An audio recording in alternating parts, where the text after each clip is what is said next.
মধ্যরাতেও লম্বা লাইনে দাঁড়িয়ে তেল সংগ্রহ করছেন ভোক্তারা। এই মুহূর্তে রয়েছে আমরা রাজধানীর শাহবাগ হোটেল ইন্টারকন্টিনেন্টাল সংলগ্ন যেই পূর্বাচল ট্রেডার্স রয়েছে সেখানে, এবং এখানে কিন্তু এই মুহূর্তে যে তেল সংগ্রহ সেটি কিন্তু করছেন ভোক্তারা, এবং লম্বা লাইনে দাঁড়িয়ে পুরো যেই পূর্বাচল ট্রেডার্স যেই পেট্রোল পাম্পটি রয়েছে সেখানে কিন্তু লম্বা লাইনে দাঁড়িয়ে তেল সংগ্রহ করছেন বিভিন্ন প্রাইভেট কার এবং মোটরসাইকেলের চালক যারা রয়েছেন। এবং এই সিরিয়াল কিন্তু প্রায় এই হোটেল ইন্টারকন্টিনেন্টাল থেকে শুরু করে একবারে শাহবাগের কাছাকাছি পর্যায়ে পর্যন্ত কিন্তু পৌঁছে গিয়েছিল কিছুক্ষণ আগে পর্যন্ত, এবং সেটি কিন্তু ধীরে ধীরে কিছুটা কমছে এবং রাত বাড়ার সাথে সাথে কিন্তু কিছুটা কমছে তেমনটি কিন্তু দেখতে পাচ্ছি। এবং বাইকার যারা রয়েছেন তাদেরও কিন্তু একটা লম্বা লাইন রয়েছে রাজধানীর এই পূর্বাচল ট্রেডার্স যেই ফিলিং স্টেশনটি রয়েছে সেখানে, এবং এখানে লাইনে দাঁড়িয়ে কিন্তু তেল নিচ্ছেন ভোক্তারা।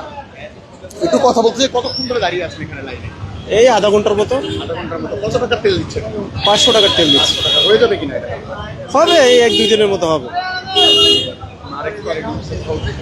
আজকে তেলের দাম সমন্বয়ে তেলের দাম বাড়ানোর কোনো সিদ্ধান্ত হয়নি, অর্থাৎ আগের দামেই তেল থাকবে। এটা কতটা খুশি আপনি বা কতটা সাধুবাদ? এটা স্বাভাবিক ভাই, সবাই খুশি থাকবে, কারণ আপনার যে দামটা আগের ওইটা থাকলে ভালো। এখন যদি আবার দাম বৃদ্ধি বাড়ে তাহলে তো মনে করেন অনেকে নর্মালি দেখতেছি রোডে ঘাটে গাড়ি নাই ভাই, অনেকে দেখবো গাড়ি অফ করে রেখে দেবে, বের করবে না, তখন যাতায়াত বাসে সিএনজিতে করবে।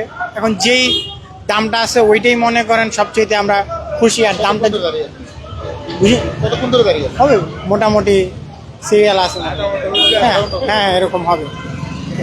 আরেকটু কথা বলছে, কতক্ষণ ধরে দাঁড়িয়ে আছেন এখানে তেল সংগ্রহের জন্য?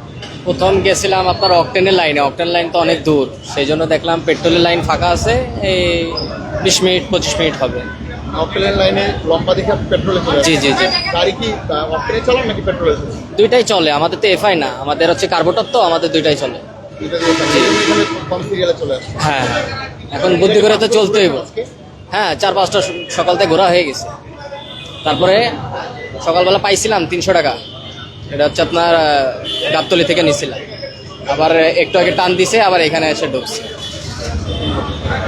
যেমনটি দেখছেন দর্শক, যে অকটেনের লাইনে আসলে লম্বা সিরিয়াল থাকায় কিন্তু এই মুহূর্তে পেট্রোলের যে লাইন রয়েছে সেখানেও কিন্তু যাদের এফআই ইঞ্জিন না তারা কিন্তু লাইনে দাঁড়িয়ে কিন্তু তারা তেল সংগ্রহ করছেন। এবং যেই পেট্রোল, সেই পেট্রোলও কিন্তু যে দেওয়ার ক্ষেত্রে যেই সিরিয়াল সেটি কিন্তু এই মুহূর্তে আমরা দেখতে পাচ্ছি রাজধানীর যেই পূর্বাচল ট্রেডার্স রয়েছে সেই পূর্বাচল ট্রেডার্স যেই পেট্রোল পাম্পটি রয়েছে সেখানে, এবং এখানে কিন্তু পেট্রোল, অকটেন, ডিজেল সব ধরনের জ্বালানি কিন্তু দেওয়া হয়ে থাকে। এবং সেখানে কিন্তু আমরা দেখছি এই মুহূর্তে যে জ্বালানি তেল সংগ্রহের জন্য, অর্থাৎ অকটেন এবং যেই পেট্রোল সেইগুলো সংগ্রহের জন্য কিন্তু এই মুহূর্তে লম্বা লাইনে দাঁড়িয়ে কিন্তু ভোক্তারা রয়েছেন। এবং অনেকেই কিন্তু অনেকক্ষণ ধরে যারা পেট্রোলের লাইনে আসলে যারা দাঁড়িয়েছিলেন তারা কিন্তু এই মুহূর্তে আবারও কিন্তু যে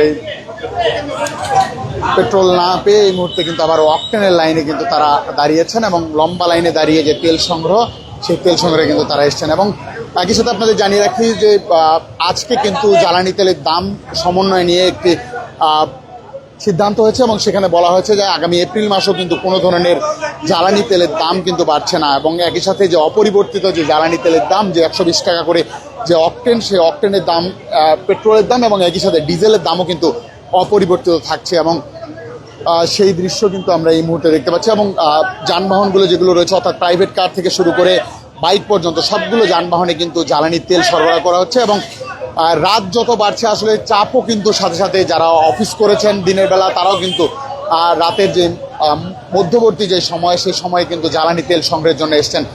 এবং তারা কিন্তু বেশ লম্বা লাইনে দাঁড়িয়ে, একটু যদি দেখানোর চেষ্টা করি যে পুরো লম্বা লাইনে দাঁড়িয়ে কিন্তু তারা যে জ্বালানি তেল, সেই জ্বালানি তেল কিন্তু তারা সংগ্রহ করছেন। এবং ঘন্টার পর ঘন্টা, কেউ আধা ঘন্টা, 1 ঘন্টা এরকম সময় ধরেও কিন্তু জ্বালানি তেল সংগ্রহের জন্য এসে। কতক্ষণ ধরে দাঁড়িয়ে আছেন এখানে? প্রায় 1 ঘন্টা। 1 ঘন্টা ধরে দাঁড়িয়ে আছেন। যেমনটি দেখছিলাম আসলে যে যারা জ্বালানি তেল সংগ্রহে এসছেন তারা কিন্তু 1 ঘন্টা, আধা ঘন্টা কিংবা এর থেকেও বেশি সময় ধরে জ্বালানি তেল সংগ্রহের জন্য তারা এসছেন। কতক্ষণ ধরে দাঁড়িয়ে আছেন জ্বালানি তেল? 2.5 ঘন্টা যাবত জায়গা দাঁড়িয়ে আছি। 2.5 ঘন্টা যাবত দাঁড়িয়ে আছেন। কত টাকা তেল নেবেন? এই 400-500 টাকা। ধন্যবাদ।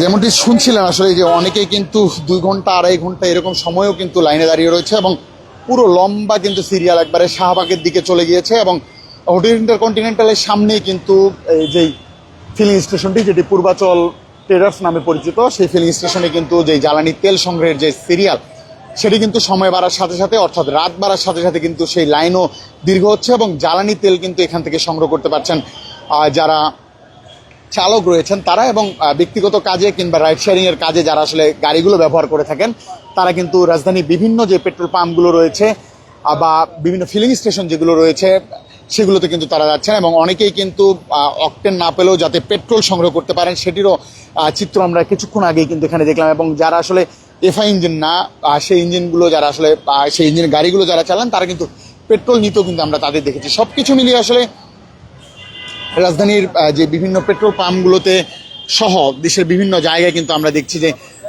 যানবাহনের তেল সংগ্রহ অর্থাৎ জ্বালানি তেল সংগ্রহের যে লম্বা লাইন সেটি কিন্তু দেখা যাচ্ছে। এবং গভীর রাতেও অর্থাৎ এখন এই মুহূর্তে কিন্তু রাত 11:30 এবং এখনও কিন্তু যে লম্বা লাইন সেই লম্বা লাইনে দাঁড়িয়ে কিন্তু ভোক্তারা যে জ্বালানি তেল সেই জ্বালানি তেল কিন্তু সংগ্রহ করছেন। দর্শক, জানাচ্ছিলাম রাজধানীর শাহবাগ সংলগ্ন যে পূর্বাচল ট্রেডার্স রয়েছে যে ফিলিং স্টেশনটি, এখানেও কিন্তু লম্বা লাইনে দাঁড়িয়ে কিন্তু তেল সংগ্রহ করছেন ভোক্তারা, এবং কেউ 1 ঘন্টা 2 ঘন্টা কিংবা তারও বেশি সময় ধরে কিন্তু লম্বা লাইনে দাঁড়িয়ে তেল সংগ্রহ করতে হচ্ছে ভোক্তা।